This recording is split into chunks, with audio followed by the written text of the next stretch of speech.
नमस्कार, मैं हूं सौरभ शुक्ला और आप देख रहे हैं न्यूज़ 18।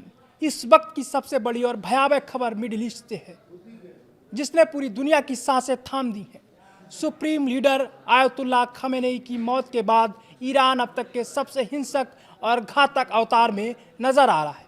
रविवार की रात खाड़ी देशों और इजराइल के लिए ब्लैक संडे साबित हुई है।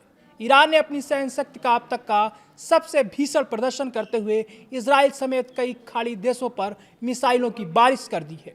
ईरान ने इस बार सीधे इजराइल के रिहायशी इलाकों को अपना निशाना बनाया है।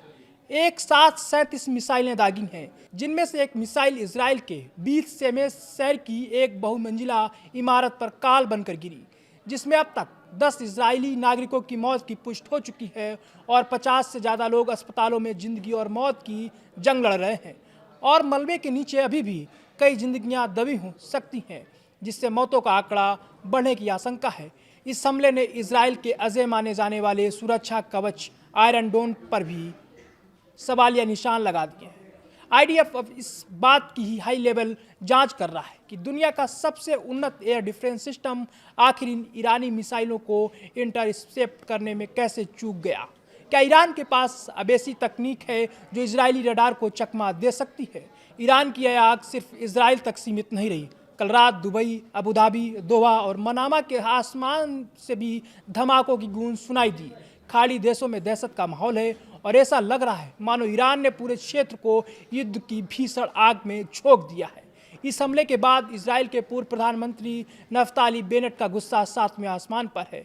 उन्होंने ईरान को बुरी ताकत करार देते हुए सोशल मीडिया पर कड़ा संदेश जारी किया है।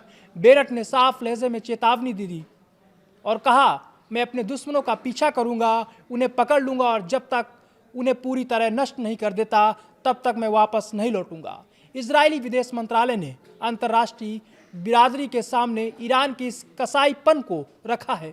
उनका कहना है कि जहां इजराइल सिर्फ सैन्य ठिकानों को निशाना बना रहा है, वहीं ईरान जानबूझकर मासूम नागरिकों का कत्लेआम कर रहा है। तो वहीं दूसरी तरफ ईरान के राष्ट्रपति ने टेलीविज़न पर आकर साफ कर दिया है कि उनके शस्त्र बल अब रुकने वाले नहीं हैं और वे अपने दुश्मनों को पूरी तरह हताश और निराश करके ही दम लेंगे।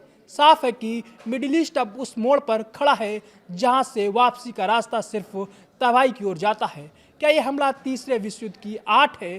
क्या इजराइल इसका बदला लेने के लिए ईरान के भीतर घुसकर प्रहार करेगा? इन सवालों के जवाब आने वाले चंद घंटों में पूरी दुनिया की किस्मत तय करेंगे।